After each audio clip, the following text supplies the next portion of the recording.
Hey guys, wonderful. Out-of-chan. Saw a couple other people jumping in. So yeah, I don't do unboxing videos on my YouTube channel because I think they're toxic and that they probably cause venereal disease. But seeing as how I'm kind of a smartwatch whore, it's it is about time. I've been waiting on this thing forever. Mine shipped out way later than a bunch of other people's, so I'm kind of stoked to finally get to play with it. I know there are a bunch of reviews out, but I will as soon as I get it open. We'll do a box tossing also, man. Thanks for calling out my my lack of unboxing skills on, on YouTube, James. So this is it's time. This is my new Pebble Time, and we'll do a quick little look at some of the other smartwatches that I've been playing with recently as we tear this open here. But you know, we've got this little zipper pull, so let's go ahead and get this out of the way. Hey, Tech Guy Smart Buy, what's up, man? I do not have an Apple Watch. I think Apple Watches are way too expensive for what you actually get in a smartwatch. And I think Apple has been frustrating in how they've been pricing that stuff out. I've been seeing your stuff, Tech Guy. You have been working like crazy. All right, so we've got this, and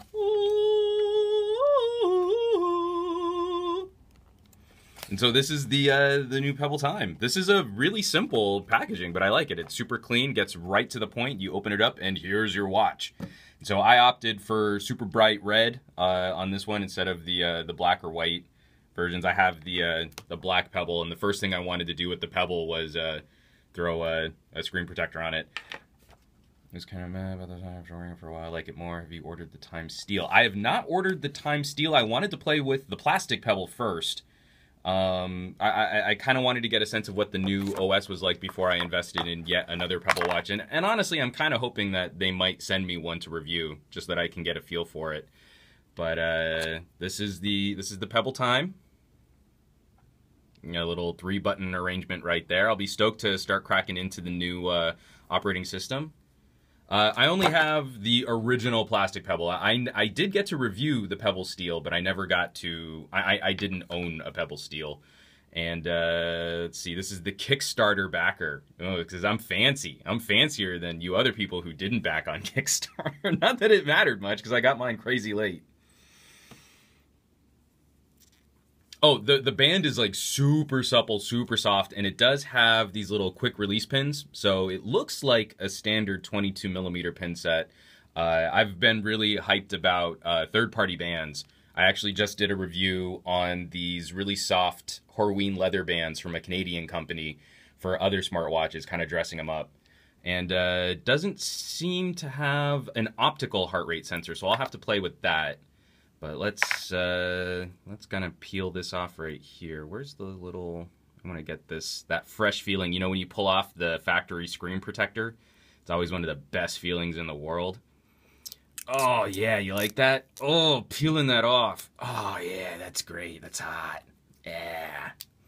And then we've got the little charge cable. It's a flat cable, so that's kind of cool. It's the same magnetic... It's a similar magnetic kind of clip, so it just kind of pops right there onto the back. Yeah, that's what I'm talking about. That was sexy time right there. And you can pop that right off. So let's get this box out of the way. We can take just kind of a quick look at some of these other watches. I know people get really cranky about bezels. Here, I'll take off my Asus so we can kind of compare. How many smartwatches do I own? We're actually going to do a quick round robin on that. You didn't sniff the new electronic smell. I love that smell as much as a new car. Yeah, that smell of, you know, really cheap foreign plastic. Yeah, that's pretty great. But I know people get cranky about things like bezels, but I kind of like having a nice seating for the screen and how the screen is going to look. I'll have to play with that, but I'm not really too concerned about Pebble Time's slightly larger bezel size here. But this is next to my Asus. You can kind of see it looks like it's about the same thickness, so that'll be pretty sweet. I think this will probably wear a little bit better just because you can see how much smaller it is. In the overall footprint and how to wear on the wrist. I should be wearing screen protectors because my Asus, I don't know if you can see, I'm trying to do this on an iPhone, and iPhone cameras are kind of terrible at focusing. But I've got that really fine scratch right there on my Asus, and that really bums me out because this was actually a Christmas gift from my wife. But we can check this out next to next to a Gear 2. You can kind of see the size comparison there on the Gear 2. And the original Pebble, the original plastic Pebble, and we're really close to that same form factor overall design. And I still think the Pebble wears better as a casual watch. I think it sits on the wrist. And for women who might be watching, I saw Yummy Anna jump in. If you're looking for a basic notification system, I still think the Pebbles are superior for wearing more like a casual kind of Swatch watch, you know? When we look at how much bigger, say, like a Gear S is, you know, this thing is just a monster bracelet. And so it doesn't always fit appropriately. And for folks like me, like I tend to prefer wearing my watches on the inside of my wrist. Just say I think they're even more discreet that way. You can't do that with a watch like the Gear S. It's just way too big. And then for the review, would you want a curved smartwatch like a curved phone that Samsung has? It depends on on how you wear your gadgets. So, you know, like a curved watch screen like the Gear S here it wears really well like a bracelet. It doesn't really wear like a watch. I know I'm kind of drawing a really fine distinction there. But I kind of feel like depending on what your personal style or fashion is, it's kind of tricky wearing something this big if you're not into a big bangle bracelet. Oh, you've been playing with the Pebble, Anna? That's cool. I've been amped up about it. I'm kind of bummed that I got mine so late. I'm gonna have to like crank over the weekend to get a review out. But the watch that I'm most interested in comparing the Pebble to is actually my old Qualcomm Talk. And so this is an older, what about an edge on the watch? I don't understand what you mean by that, Wonderful, so shoot me another comment. But this is my Qualcomm Talk, and I think this is still the champion in terms of having an outdoor viewable display, an outdoor color screen. I'm getting alerts right now. And have multiple day battery life. This thing is crazy old. I mean, it's almost 2 years old now. Is that how old it is? But I still get 5 days of runtime on this thing, whereas, you know, my Asus is dead at dinner time. So, yeah, absolutely great battery life, Anna. I still don't think any company has bested the Talk. The first review I watched after my potato review. I'm sorry that the first video of mine that you saw was that potato review. I still get a lot of traction on that.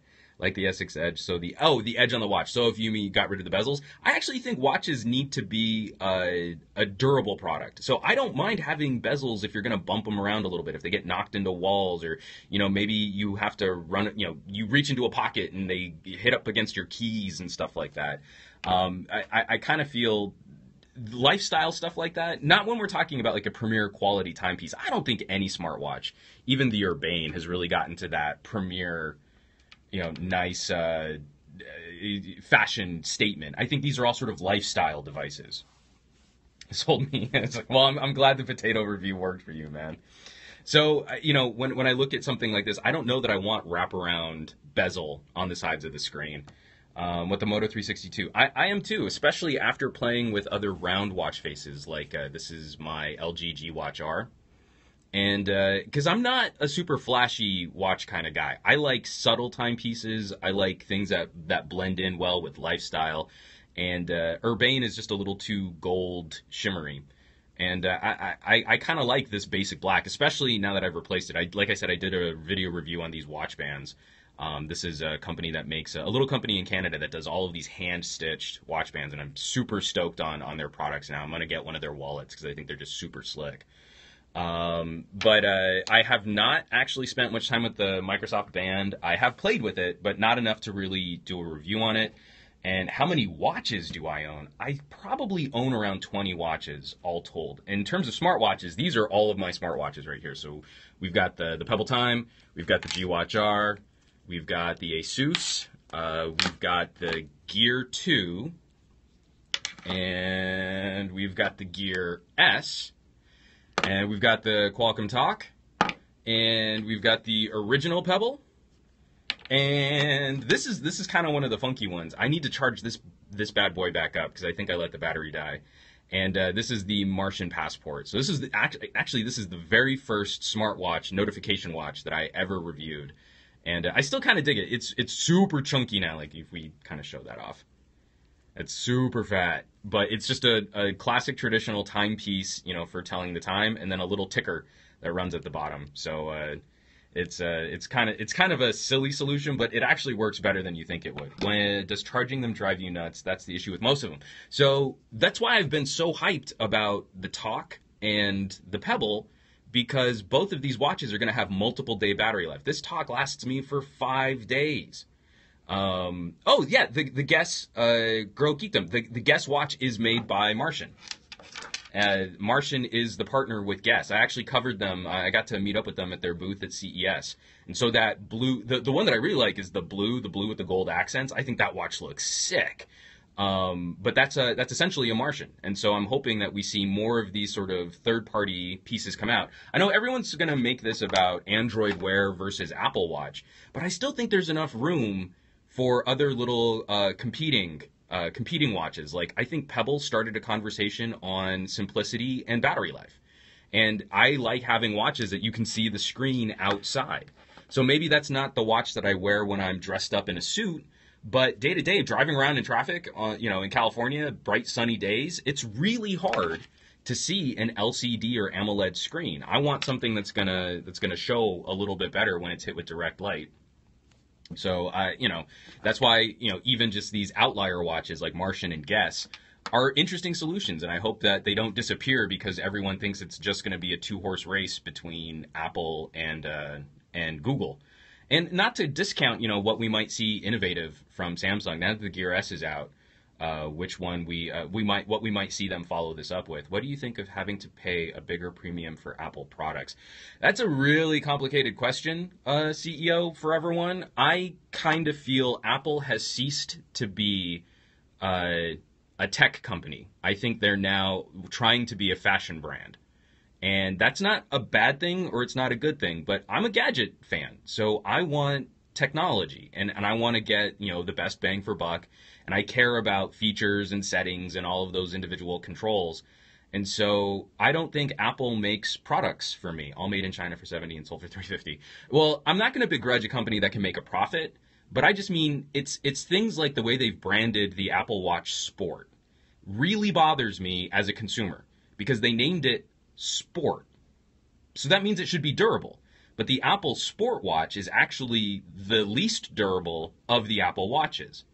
So you make a watch out of aluminum and glass, and then you call it sport, and I have a big problem with that. I think that's doing a disservice to consumers. And so if you want to make it sport, why not build a sapphire screen and then make it out of a really durable plastic? You could do that and save money on the build. I know these watches aren't very expensive to make, but you could brand it appropriately for that market. Make it an actual fitness tracker. Hey, that gray bezel is metal, right? Or plastic, trying to look like metal.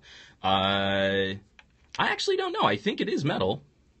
It feels like metal? That's a very good question that I will have to test in my review. I have a great broadcast voice. I've been a voiceover casting director for 15 years, so I've been stealing tricks from voice actors for a while. The Apple Watch is the only new thing they invented since Steve Jobs died. And I think I would maybe even be cautious about saying they invented it. I kind of feel Apple has become a reactionary company. They're not driving the market like they used to. They're responding to what other people are doing. If the quality is their way, not you get what you paid for a better quality. I'm not entirely sure what you're responding to there, but I would agree with the sentiment. They did not invent the tablet. I used to work on a government contract where we sold the compact TC1000, and that was an amazing tablet PC. I loved that tablet PC. It was a Windows XP with a stylus, but it was crazy. So I'm actually going to grab my phone and see if I can install the app. I know it's going to be kind of boring to watch for a sec, so hold on just one bit.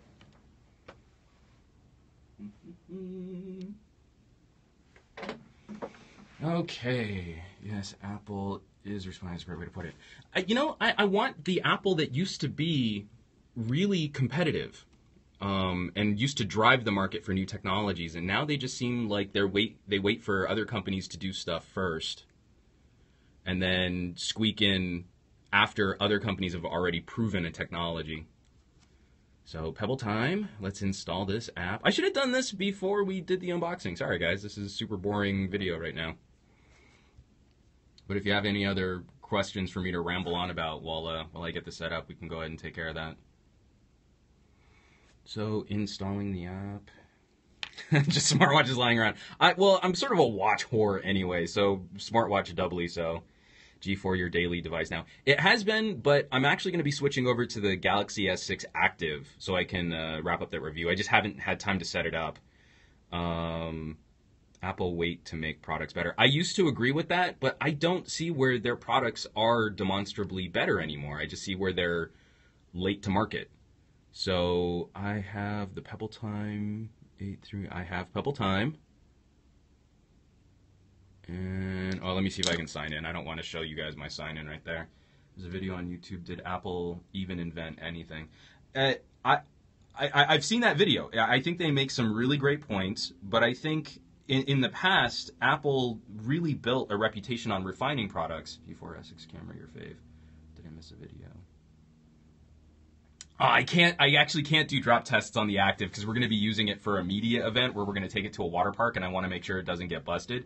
But Anna, I did a video comparison where I let my viewers decide which video they liked better. So there is a Galaxy S6 versus LG G4 video. My personal opinion, I think Samsung still has a slightly better camera for video, but I actually like still photos better from the G4. So I think it's kind of a toss-up. It really depends on what style of photography you use. S6 Active makes the most sense. I absolutely agree. The Active's battery has already been amazing. A 3,500 milliamp hour battery, that's sick. And I don't like how thin the regular Galaxy S6 is. I cannot remember my password for my Pebble account. Let me see if I can sort this out, guys. I might, oh, whoops. Part of the problem is I put my email in wrong.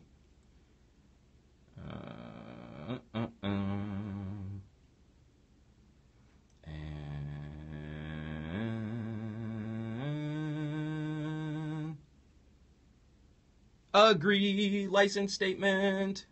The iPhone 6 Plus is large for no reason. Honestly, I don't have any features that benefit it. I think moving people to larger screens is a benefit.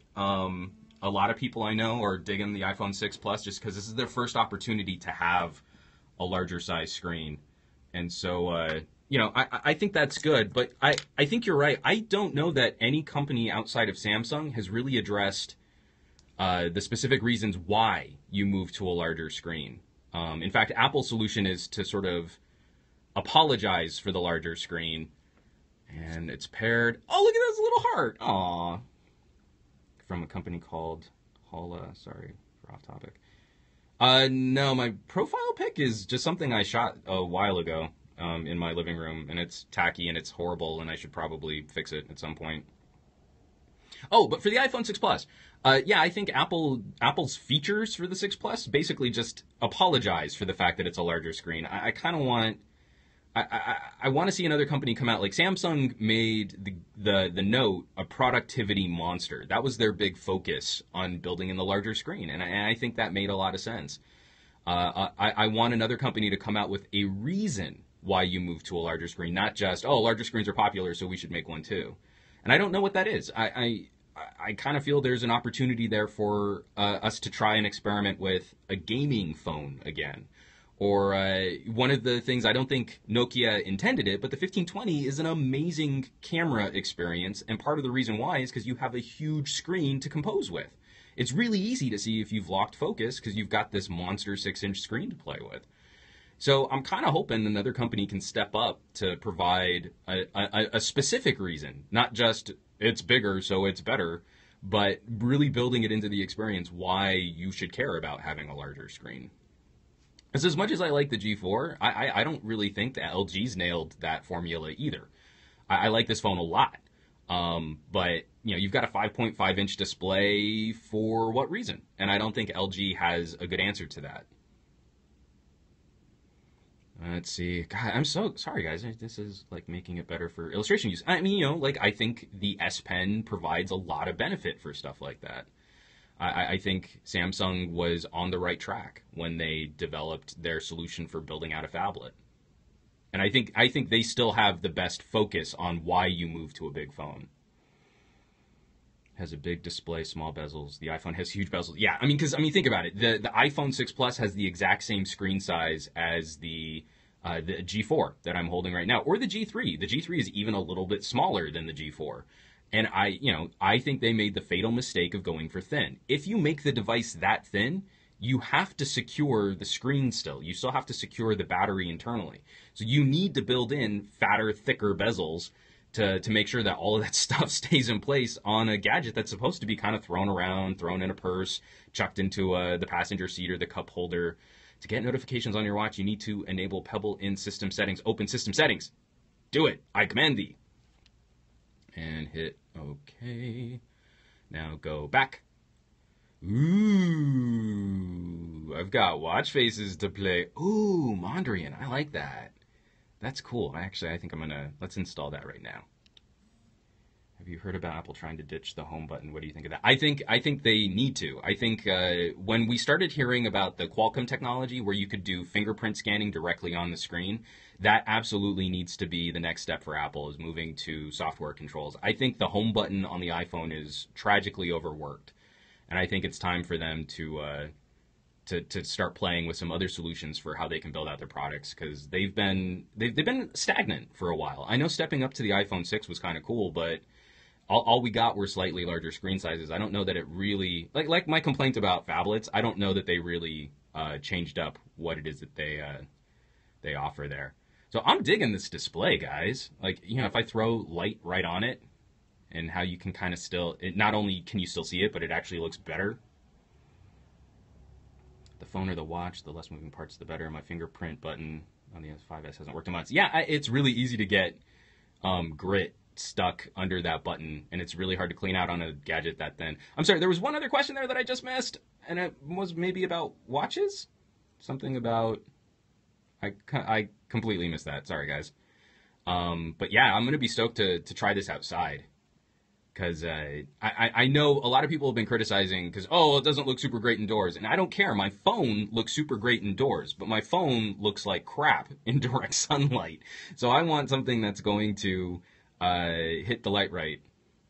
What they need is a phablet that is very durable and sleek that looks good, so you don't need a case. There are always going to be compromises. It's why I look at phones like the Galaxy S6 Active as being so interesting. Because I don't care if I have the thinnest phone. The Galaxy S6 Active is still a pretty thin phone, but it's thicker than the regular Galaxy S6, and I got a huge battery out of it, and I got a slightly more rugged build.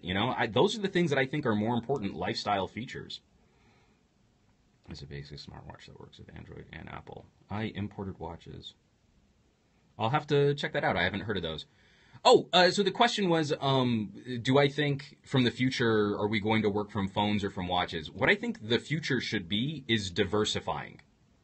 So we interact with data and services. We don't really use phones. We use services on our phones. And so the easier time I have in moving services around, the better I think the experience is. If I want to throw something to a heads-up display in a car, if I want to throw something to an eye-level display, if I want to throw a feature or notifications to my wrist, if I want better audio controls, it's the year 2015, I should be able to say, okay, Google, open Google Voice and text my wife, and then open WhatsApp and send a message to my buddy, and then, search for pizza places within 1 mile of me and give me directions. I want better controls over the entire ecosystem, and I kind of want us to stop relying on always having to stare at this screen. The screen takes us out of the real world. The screen is kind of a disrupting influence on a lot of other behaviors, like operating cars. So that's what I want. I want to see, so there is a pedometer. I want to see a greater diversity. And I think smartwatches are a first step in that conversation. Okay, Google. Okay, Google. Search for porn. Did it work? Did it do it? Sorry, I couldn't help that.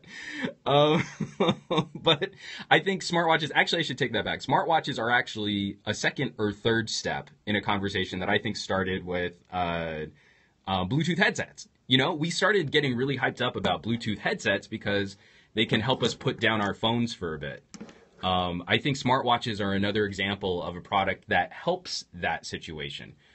Which is why I think we also need to be a little cost conscious about how we do that. You know, a smartwatch at $400, I don't know that that makes sense. But, you know, we start playing with this just dropped in price to $150. And, you know, I think this is a beautiful experience for moving my notifications off of my phone so that I don't have to constantly look at my phone.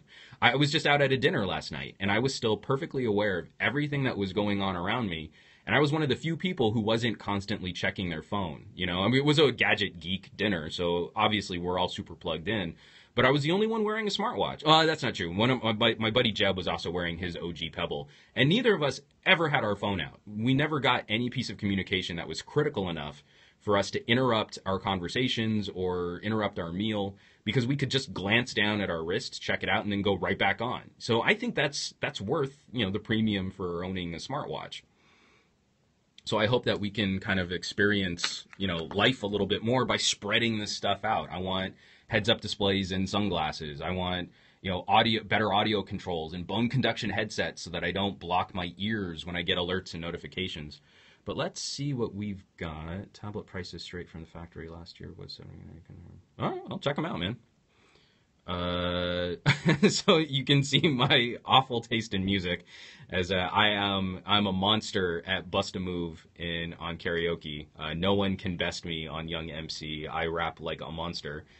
So we've got a little music app here. We've got our notifications. No notifications have come in, so there are no notifications to look at. Alarms. Oh, that's a really clean interface for hitting the alarm. I like that. I like that a lot. Really quick interface, guys. I'm digging this a lot. Let's see what watch faces are on here. Oh, they've got block slide. This was my favorite watch face on the original Pebble. Hold on, let me see. Oh, it's got it installed. I was gonna say, like, oh, if that were a stock face. Oh, they added colors to block face. That is so cool. So let's see if it works with the gesture. Yeah, that's awesome. Block slide is a great watch face because it just gives you that simple flick and then you can check your battery. I like that a lot, guys. I'm super stoked about that. I'm gonna have to play with the color format too, because I want that maybe in blue. Well, I mean, I've got the red watch. Maybe I'll keep it red and orange. Oh, my wife is calling. I'm going to answer that. I didn't mean to answer that. She's going to get mad at me. That's a bit of real life there. We got the music center, we got the notifications, we've got alarms, we got watch faces, we got Misfit. Okay, hold on, guys. I'm just going to have to...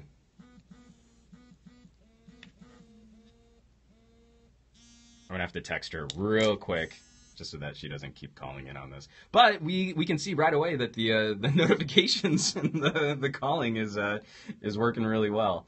I am gonna be in trouble, guys. That's she might make me jump off of this live stream right now. She'll be like, "What are you doing? You're being a jerk." Live streaming right now. Call you in a minute. Love you. Sorry.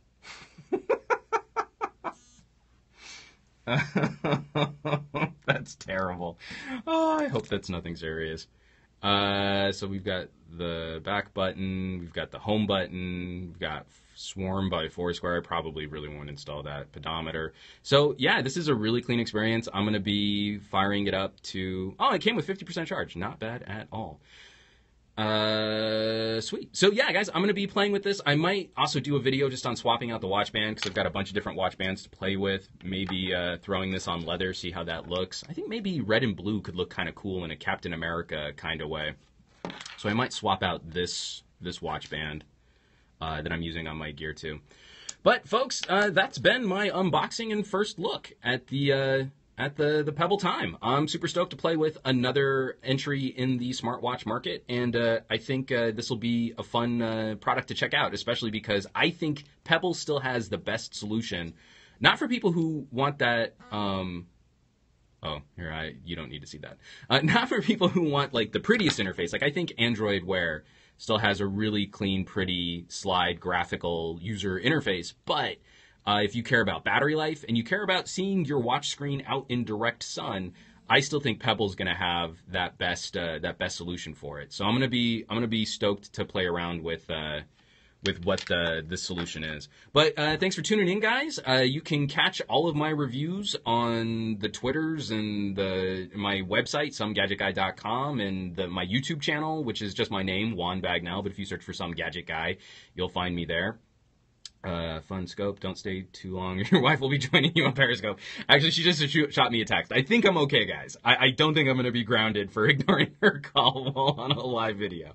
But you can catch me on the socials, on the Twitters, on the Facebooks, on the Googles Pluses, and on the YouTubes. Definitely shoot me questions if you're interested in any of the products that we're reviewing. We'll have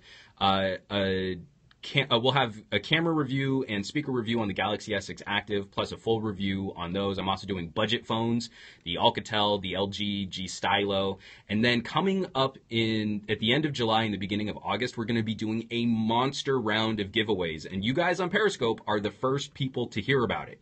So definitely be on the lookout for more information, because we're going to have phones to give away, we're going to have cases to give away, I've got camera gear to give away. It's going to be huge and epic for my birthday. In August, I'm going to be giving you guys a whole ton of stuff. So that'll be really exciting. Definitely be on the lookout for that too. So folks, I will thank you all so much for the questions and the comments and the chatter. This was a lot of fun. I'll be doing more of these because I think this is a way more fun way to do an unboxing than a boring video where I talk on YouTube and you just see my hands and I kind of like, oh, and it's got buttons and that's kind of cool too. So super great, and watch the review. So I'll catch you guys later. And as always, thanks so much for watching.